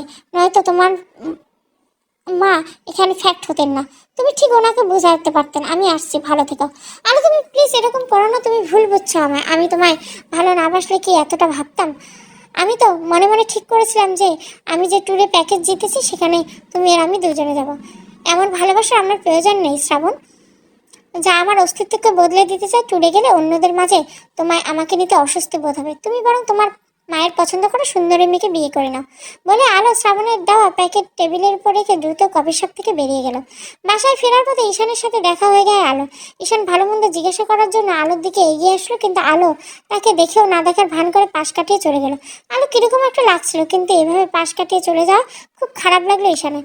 বাসায় ফিরে দ্রুত নিজের ঘরে ঢুকে দরজা আটকে দিল আলো। তারপর হ্যান্ডব্যাগ বিছানায় ছুঁড়ে ফেললো, চুলের বাঁধন খুলে এলোমেলো করে দিল সব চুল, গায়ের অন্যটা ছুঁড়ে ফেললো। তারপর আয়নার সামনে গিয়ে দাঁড়ালো। আয়নায় সে অভাব দেখা যাচ্ছে তার পাগল প্রায় অবস্থায় এক কালো মেয়ে। তার চোখের অশ্রুতে গলে যাওয়া কালো কাজ করে তুলেছে চোখের নিচের অংশ। হালকা গোলাপি লিপস্টিক পরা ঠোঁট দুটো কেঁপে কেঁপে উঠছে কান্নায়। বিকেলবেলা শ্রাবণে ইনভাইটেশন অনুযায়ী নিলয়, ঈশান, প্রমি, দিয়া সবাই উপস্থিত রেস্টুরেন্ট। সবাই অভিনন্দন জানাচ্ছিল শ্রাবণে। যার যার ইচ্ছা মতো খাবার অর্ডার দিল আর আড্ডায় মেয়ে পর্যায়ে উঠল। এক পর্যায়ে ঈশান শ্রাবণকে জিজ্ঞাসা করলো, কি আলোকে আসতে বলিস না? ঈশানের প্রশ্ন খানিকটা ঘাবড়ে গেল শ্রাবণ। আচমকা কি উত্তর দিবে বুঝতে পারলো না। কিরে কি ভাবছিস? না কিছু না, আলোকে বলেছিলাম আমি। ও বললো ওর শরীর ভালো না, আজ বেরোতে পারবে না। ও ঈশান বুঝতে পারলো কিছু একটা সমস্যা, কিন্তু শ্রাবণ তা বলতে চাইছে না। সবাই খেয়ে দিয়ে মজা করে চলে যাবার পর ঈশান শ্রাবণকে নিয়ে ওদের পুরনো আড্ডার জায়গায় গেল। তারপর জিজ্ঞাসা করলো, শ্রাবণ কি হয়েছে আমাকে বল। কি আর হবে, কিছু একটা তো হয়েছে। তুই আমি মিথ্যে কথা বললি কেন? মিথ্যে বললাম কি? বলেছিলাম আলো বাসা থেকে বের হবে না বলেছে, কিন্তু আমি আলোকে বাইরে থেকে বাসায় ফিরতে দেখেছি। ওকে কিরকম একটা ডিস্টার্ব লাগছিল। শ্রাবণ চুপ করে রইলো। কি হলো চুপ করে গেলি? বল আমাকে কি হয়েছে। শ্রাবণ সবটা খুলে বলে। সবকিছু শুনে ঈশান খানিকটা চুপ করে। তারপর, কাজটা তুই ঠিক করিস নি শ্রাবণ। তোর তো তোর পরিবার কেমন লাগবে, মানবে কিনা এসব আগে ভাবা উচিত ছিল। আর এই মেয়েকে এরকম জিনিস এভাবে গিফট দেওয়ার কথা ভাবলি কিভাবে তুই? আগে তো তোর বোঝার চেষ্টা করা উচিত ছিল যে আলো নিজেকে বদলাতে চায় কিনা। ও তো চাইলে নিজেকে এসব কিনে ব্যবহার করতে পারতো। আমি এখন কি করবো দোষ বুঝতে পারছি। একদিকে মা, অন্যদিকে আলো।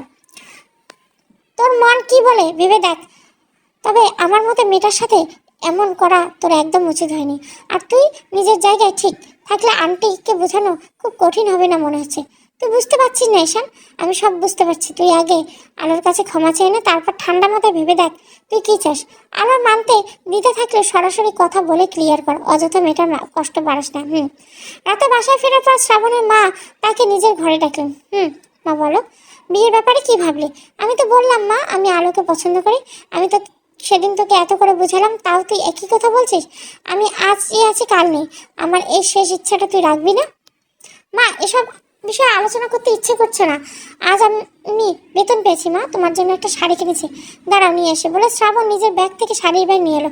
তারপর তা তার মায়ের হাতে দিল। শ্রাবণের মা শাড়ি দেখে খুশি হয়ে বলল, শাড়ি খুব সুন্দর হয়েছে বাবা, আমি এটা তোর বিয়েতে পরবো। আচ্ছা মা আমি যাই, কাজ আছে বলে শ্রাবণ তার ঘরে চলে গেল। বাবা ওকে রাতের খাবার দিয়ে আলো নিজের ঘরে জানলার পাশে এসে দাঁড়ালো। ঘন অন্ধকার রাত, আকাশে নেই কোনো চাঁদ, শুধু হাতে গোনা কয়েকটা তারা মিটমিট করে চলছে। নিজের অন্ধকারের সাথে প্রকৃতির অন্ধকার মিলিয়ে নিজেকে একটু হালকা করার চেষ্টা করছে, কিন্তু তা কিছুতেই পারছে না। বারবার ভিজে যাচ্ছে তার চোখের পাতা। হঠাৎ বিছানায় রাখা মোবাইল বেজে উঠলো। আলো ইচ্ছে হচ্ছে না কারোর সাথে কথা বলতে, তাই একই জায়গায় দাঁড়িয়ে রইলো। একবার বেজে থামার পর আবারও বাজতে শুরু করলো। এবার বাধ্য হয়ে আলো ফোন রিসিভ করতে কাছাকাছি এসে শ্রাবণের নাম্বার দেখে আলো মুখ কালো ছায়া পড়ে গেল। তবুও ফোন রিসিভ করলো আলো। হ্যালো, কি করছো আলো? কিছু না, আজকের ব্যাপারে আমি সরি। আমি আসলে বুঝতে পারিনি তুমি এতটা কষ্ট পাবে। সরি বলার কিছু নেই, আমারই ভুল ছিল, আমি নিজের মতো করে ভেবে নিয়েছিলাম। এভাবে বলো না আলো, তুমি কি চাও? আমার চাওয়া তুমি যদি জানতে তাহলে বুঝতে পারতে, তাহলে আজ এমন হতো না। আমি একটা জিনিস ভেবে চাই কি, আমরা রেজিস্ট্রি ম্যারেজ করে ফেলতে চাই, তারপর মা আর কিছু বলতে পারবে না। আমি লুকিয়ে বিয়ে করতে চাই না শ্রাবণ, আর এমন কাউকে তো নয় আমার অস্তিত্ব বদলে দিতে চাই। বিয়ের পর যা হবার সবার সামনে, এখন জাস্ট রেজিস্ট্রির কথা বলছে। প্লিজ রাগ করে থেকো না, কাল একবার দেখা করে সামনাসামনি কথা বলবো। কি বলবে ভেবে পেলে না আলো, ভেবে দেখবো। এসো প্লিজ দেখি। আচ্ছা আজ অনেক ক্লান্ত লাগছে, রাখি। ওকে। সারা রাত বিছানায় শুয়ে শুয়ে ভাবলো আলো সে কি চায়, কি করা ঠিক হবে। তার মন চায় শ্রাবণকে ছাড়তেও চাইছে না, আবার ওর সাথে জড়িয়ে পুরোপুরি সায় দিচ্ছে না। অনেকটা জটিল হয়ে উঠেছে এই মুহূর্ত। যাই হোক, কাল সামনাসামনি কথা বলার পর ঠিক করা যাবে এই ভেবে ঘুমানোর চেষ্টা করতে শুরু করলো আলো। হিসেবে সামনাসামনি বসে আছে শ্রাবণ ও আলো। শ্রাবণ নিজের মনকে এখনো স্থির করতে পারছে না, তাই আলোকে কি বলবে তাও সঠিক বুঝতে পারছে না। কি হলো, কিছু কি বলার নেই তোমার? আলো আছে, ওসব বাদ দাও না, আমি মাকে ম্যানেজ করার চেষ্টা করবো। মন থেকে চেষ্টা থাকলে এতদিন করে ফেলতে পারতে। আমি তো বলেছিলাম রেজিস্ট্রি করে ফেলবো, তাও তোমার আমাকে বিশ্বাস হচ্ছে না। বিশ্বাস করতে তো ইচ্ছে হচ্ছে শ্রাবণ, কিন্তু মনে কি যেন একটা থেকে যাচ্ছে। আচ্ছা তাহলে চলো কালই রেজিস্ট্রি করে ফেলে। এত তাড়ার কিছু নেই, আমার মনে হয় তোমার আরেকটু ভাবা উচিত, নিজের মনকে আরেকবার প্রশ্ন করা উচিত। আরও কিছু ভাবাভাবি নেই আলো। এতদিনে আমি যতটুকু তোমাকে চিনেছি, আমার তাতে মনে হয় তুমি খুব কম ভেবে সিদ্ধান্ত নিয়ে ফেলেছো। তাই আবারও বলছি, ভেবে দেখো ভালো করে। বললাম তো ভাবার কিছু নেই, আমি তোমাকে ভালোবাসি। ভালোবাসা সংজ্ঞা তোমার কাছে কি শ্রাবণ? এত কিছু আমি জানি না, আমি তোমাকে ভালো লাগে, ভালোবাসি, এটা। আচ্ছা আচ্ছা, আজ শনিবার, তাহলে আগামী বুধবার আমাদের রেজিস্ট্রি হচ্ছে। এবার একটু ইজি হও আলো, বলে আলোর হাত রাখলো। আলোর ঠোঁটের কোণে মৃদু হাসি রেখে এনে শ্রাবণের চোখের সামনের দিকে তাকালো, কিন্তু সেখানে শুধু অস্থিরতা দেখতে পেল আলো। ঠিক বুঝতে পারলো না শ্রাবণের চোখের ভাষা। সব বন্ধুদের জানিয়ে দিল শ্রাবণ তার রেজিস্ট্রির কথা। পমি এটা ভেবে আফসোস করলো যে শ্রাবণ একটা কালো মেয়েকে বিয়ে করছে। আর দিয়ার খারাপ লাগলো তার কাছে কাছের বন্ধু শ্রাবণ। আলো আসার পর থেকে যোগাযোগ কমিয়ে দিয়েছিল। শ্রাবণ বিয়ের পর হয়তো আর মনেই রাখবে না। নিলয়ের মনে কোনো প্রকার কোনো চিন্তা নেই, সে খুশি আছে খবরটা শুনে। আর অন্যদিকে কষ্টের সাগরে ভাসছে ঈশান, না পারছে কাউকে কিছু বলতে, সহ্য করতে। আলোর সাথে দেখা হওয়ার পর থেকে ঈশানের জীবন কেমন পাল্টে গেছে। অন্য কোনো মেয়ের সাথে কথা বলা, মজা, ঘোরাঘুরি কিছুই ভালো লাগে না। তার উপর আলো তার সবচেয়ে কাছের বন্ধুর বউ হতে চলছে, এটা ভীষণ সহ্য করবে। আলো ফটোশুটের সব ছবিগুলো ঈশান বের করে বড় করে অ্যালবামের মধ্যে রেখেছিল। প্রায় দিনে রাতের বেলা বারান্দায় একা একা বসে ছবিগুলো উল্টে পাল্টে দেখে সে। বুধবার সকালবেলা আলো ঘুম থেকে উঠে শাওয়ার নিল, তারপর চুলে পানি টাওয়াল দিয়ে মুছে আলো আলমারি থেকে এগোলো। মাত্র 3টে শাড়ি আছে তার। এই কয়েকদিনে নানান প্রকার চিন্তা ভাবনায় কেটেছে, তাই আলাদা করে শপিং করা হয়নি। তাছাড়া হাতে বেশি টাকা পয়সাও ছিল না, কি আর করা আছে, তাই পরতে হবে এই ভেবে একটা শাড়ি হাতে নিল। তারপর নিজের গায়ে জড়িয়ে দেখতে লাগলো কেমন লাগবে। এমন সময় হঠাৎ আলোর মা আলোর ঘরে প্রবেশ করলেন। কিরে, কোথাও যাবি নাকি? আলো শাড়ি পরে আলোর মা কিছুটা ইতস্তত বোধ করে আলো বলল, এই দেখ তো, তোর নামে একটা প্যাকেট এসেছে। বলে একটা প্যাকেট আলোর দিকে এগিয়ে দিল ওর মা। তারপর তিনি চলে গেলেন। আলো প্যাকেটগুলো অবাক হলেন। অনেক সুন্দর একটা কাতান শাড়ির সাথে কিছু গহনা, নিশ্চয় শ্রাবণ পাঠিয়েছে। কিন্তু প্যাকেটে যে ফোন নাম্বার দেওয়া তা শ্রাবণের নয়। যাই হোক, এত কিছু খুঁজতে গেল না আলো, খুশিতে মন ভরে গেল তার। শাড়ির ভাঁজ খুলে গায়ে জড়িয়ে আয়নার সামনে দাঁড়ালো। মিষ্টি কালারের মধ্যে গোল্ডেন কাজ করা কাতানটা বেশ ভালোই লাগছে দেখতে। সকাল 11টা রেজিস্ট্রি অফিসের সামনে ইতিমধ্যে ঈশান, নিলয়, দিয়া উপস্থিত। এখন শুধু শ্রাবণ আর প্রমীর অপেক্ষা। কে বরপক্ষ, কে কোনো পক্ষ সাক্ষী থাকবে তা নিয়ে আলোচনা চলছে নিলয় আর দিয়ার মধ্যে। ঈশান চুপচাপ এক কোণে দাঁড়িয়ে আছে আর বারবার আলোর দিকে তাকিয়ে আবার চোখ ফিরিয়ে নিচ্ছে। কিছুক্ষণ পর পমি চলে আসলো। পমি আসার পর পরিবেশটা আরো জমজমাট হলো। সবাই মেতে রইল বিভিন্ন পরিকল্পনায়। এদিকে আলো একা একা চুপচাপ বসে রয়েছে। কি যে একটা অনুভূতি হচ্ছে ওর নিজেই বোঝা পাচ্ছে না। কিন্তু শ্রাবণ এত দেরি করছে কেন? 1 ঘন্টা কেটে গেল, শ্রাবণের কোনো খোঁজ নেই, ফোনেও পাওয়া যাচ্ছে না। সবাই চিন্তায় পড়ে গেল। আলোর হাসির মাখা ফুটে নেমে এলো আধারের ছায়া। ফোন ট্রাই করতে করতে অবশেষে শ্রাবণের বাসায় যাওয়ার সিদ্ধান্ত নিল ঈশান। সবাইকে অপেক্ষা করতে বলে ও বাইক নিয়ে শ্রাবণের বাসার উদ্দেশ্যে রওনা দিল। শ্রাবণের বাসা পৌঁছে অবাক হলো, বাসার দরজায় বড় তালা ঝুলছে। শ্রাবণ, সবাই কোথায় গেল তাহলে? ঈশান পাশের বাসায় দরজায় নক করলো। একজন ভদ্রমহিলা দরজা খুলতে ঈশান জিজ্ঞেস করলো, আন্টি শ্রাবণরা কোথায় গেছেন? তুমি কে? আমি ওর বন্ধু। তুমি জানো না ওর আজ বিয়ে? কি? ওরা সবাই শ্রাবণের বিয়ে উপলক্ষে ওদের গ্রামের বাড়ি গেছে। কথাটা শুনে মাথায় আকাশ ভেঙে পড়ে ঈশানের। কাউকে কিছু না জানিয়ে শ্রাবণ এরকম একটা কাজ করলো কিভাবে? ঈশান ফিরে এলো রেজিস্ট্রি অফিসে। সবার মুখে চিন্তার ছাপ। ঈশান ঢুকতেই তাকে সবাই মিলে ঘিরে ধরলো কি হয়েছে জানার জন্য। ঈশান সবটা বলার পর সবাই একদম চুপ। আলো চারিদিকে কেমন ঘুরছে, মনে মন হলো ওর, কিন্তু নিজেকে সামনে নিল সে। দ্রুত উঠে বেরিয়ে পড়লো বাসার উদ্দেশ্যে। ঈশান, দিয়া, প্রমি, নীলয় সবাই পিছন থেকে ডাকলো আলোকে, কিন্তু আলো একবারও থামলো না। কয়েকদিন যাবৎ আলোর মা লক্ষ্য করছে আলো ঠিক মতো খাচ্ছে না, ঘুমাচ্ছে না, কিরকম একটা হয়ে যাচ্ছে। কোনো প্রশ্ন করলে উত্তর দেয় না। ঈশান, শ্রাবণ, প্রমি সবাই অনেক ফোন করছে আলোকে, পরে কিন্তু কোনো ফোন রিসিভ করেনি। বাসা পর্যন্ত দেখা করতে এসেছে, কিন্তু নিজের রুম থেকে বের হয়নি আলো। শ্রাবণের ভালোবাসার জন্য ও কষ্টে মরে যাচ্ছে এমন নয়, ও নিজের অস্তিত্বের সাথে নিজে লড়াই করে নিজে নিজে আসার পথে এগিয়ে চলার মানে কিন্তু পড়া নিরাশের ছায়া থেকে মুক্তি পেতে চাইছে। কিন্তু সবকিছু কঠিন হয়ে উঠছে তার। আরো কিছুদিন পর খানিকটা স্বাভাবিক হলো আলো। একদিন বিকালবেলা আলোর মা তাকে বললেন, আলো একটু তৈরি হয়, বাসার ঘরে আয়, একজন তোর সাথে আলাপ করতে এসেছে। কে? আছেন একজন, গেলেই পাবি। কিন্তু তৈরি হতে হবে কেন? তো যেভাবে ইচ্ছে সেভাবে আয়। আলো যেভাবে ছিল সেভাবে বসার ঘরে গেল। সেখানে খুব সুন্দর মধ্যবয়স্ক একজন ভদ্রমহিলা বসেছেন। কে উনি? আলো তাকে চিনতে পারলো না। উনি আলোকে দেখে মৃদু হাসি দিয়ে বললেন, এসো। আপনাকে তো ঠিক চিনলাম না আলো। মনে করো না আমি তোমার আরেক মা। আমি কিছুই বুঝতে পারছি না। তোমার অনেক গুণের কথা শুনেছি, সামনাসামনি থেকে আরো ভালো লাগলো। কোথায় শুনলেন? শুনেছি কোথাও। আমার কোনো মেয়ে নেই, তুমি আমার ঘরে মেয়ে হয়ে থাকবে? কি বলতে চাইছেন আপনি? আমি তোমায় আমার ছেলের বউ করতে চাই, কিন্তু আমি এখন বিয়ের জন্য প্রস্তুত নই। মায়ের কাছে যেতে আবারও প্রস্তুতি লাগে নাকি বোকামে? দেখি হাতটা বলে ভদ্রমহিলা আলোর হাত ধরে একটি স্বর্ণের আংটি পরিয়ে দিল। হঠাৎ এমন ঘটনায় ভ্যাবাচেকে খেয়ে গেল আলো। মহিলার কণ্ঠে এত মায়া যে কিছু বলতে পারল না সে। ভদ্রমহিলা চলে যাবার পর আলো ওর নিজের মায়ের উপর রাগ দেখালো। আলো ওর মাকে অনেক বোঝানো বিয়েতে রাজি হয়ে যাবার জন্য। আলো রাজি হলো না। অবশেষে তিনি খাওয়া দাওয়া বন্ধ করে দিলেন। তখন আর আলো কোনো উপায় না রইল না। ভদ্রমহিলার কথাবার্তা খুব ভালো লেগেছিল আলো, কিন্তু সে বিয়েতে জড়াতে চায়নি।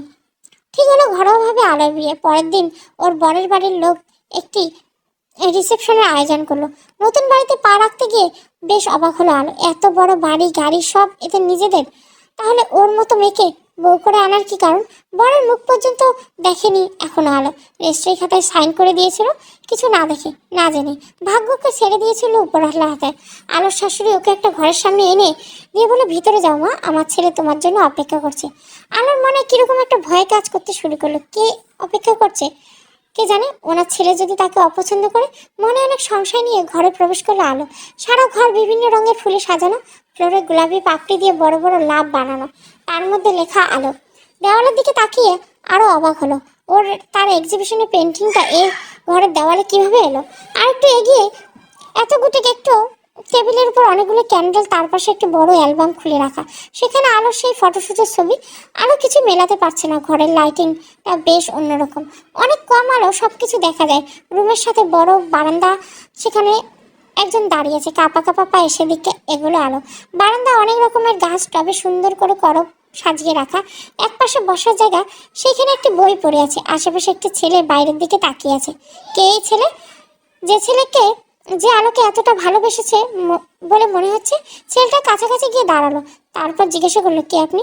ছেলেটা কোনো কথা না বলে আলোর দিকে ঘুরে তাকালো। আলো একই দেখছে, নিজের চোখকে বিশ্বাস করতে পারছে না। ঈশান, আপনি এখানে? আলো, অন্য কাউকে আশা করেছিলে নাকি? না মানে এসব কি বুঝতে পারছো না? বলতে হবে মুখে? এতদিন শুধু শ্রাবণের জন্য বুকে পাথর চাপা দিয়ে রেখেছিলাম, কিন্তু সে তোমার সাথে খুব অন্যায় করলো। তোমার কষ্ট আমার সহ্য হচ্ছিল না। মাকে সব বললাম, তারপর সিদ্ধান্ত মায়েরই নেওয়া। আমার মা খুব ভালো আলো, কখনো আমাকে কোনো কষ্ট পেতে দিতেন না। আলো কি বলবে বুঝতে পারলো না। চোখ ভিজে এলো তার। চোখের জল কেন তোমার আলো? একদম চোখে জল আনবে না, আমি তোমাকে আর কখনো কাঁদতে দেব না বলে আলোর চোখের জল মুছে দিল ঈশান। তারপর আচমকা জোরে জোরে জড়িয়ে ধরলো আলোকে আর বলল, ভালোবাসে অনেক। জীবনে এই প্রাপ্তি অবিশ্বাস্য লাগছে আলোর কাছে। সেও হৃদয়ের সব কষ্ট ভুলে জড়িয়ে ধরল ঈশানকে। 5 বছর পর লন্ডনে একটা পেন্টিং এক্সিবিশনে একটি পেন্টিং বেশ আলোচিত হচ্ছে। একটি পদ্মপাতার উপর ফুটফুটে একটি ছোট্ট মেয়ে শুয়ে শুয়ে হাসছে। মেয়েটির গায়ের রং কালো, কিন্তু অপরূপ সুন্দর লাগছে। রাজকন্যার মতো মেয়েটির সাজ, আর পদ্ম বিলটা মনে হচ্ছে যেন কোনো এক রাজপ্রসাদ। যে পেন্টিং এর দিকে তাকাচ্ছে চোখ ফেরাতে পারছে না। হঠাৎ এখানে কর্তৃপক্ষ একটু ঘোষণা করলো যে এই আর্টিস্টের আলো আধারে সেখানে উপস্থিত হয়েছেন। সাথে সাথে ভিড় জমালো সেই আর্টিস্টকে দেখতে। আলো ঈশান 2 বছর ছোট্ট রাজকন্যা ইরাকে সাথে দাঁড়িয়ে পেন্টিং দিতে ইরাকে ফুটিয়ে তুলতে চেষ্টা করেছিল আলো। চারিদিকে ঘিরে রেখেছে লোকজন। কেউ কেউ তো বলতে চাইছেন, কেউ কেউ অটোগ্রাফ চাইছেন। এত কিছু প্রাপ্তি আনন্দের চোখে ভিজে এলো। মনে মনে ভাবলো, আসলে জীবন বড় অদ্ভুত। আমাদের কষ্ট দেয়, আবার মনে ঘোরালে দাঁড়ানোর শক্তি যোগায়। একটু চেষ্টা করলে অনেক বেশি কিছু উপহার দেয়, আর আমরা সহজে জীবন থেকে পরাজিত হয়ে বসে থাকি। সমাপ্ত। এই পার্টটা বড় হলো, এটা সম্পূর্ণ আলো আধার গল্পটা শেষ। ভালো লাগলে অবশ্যই লাইক, শেয়ার এবং সাবস্ক্রাইব করবেন। Thank you for watching.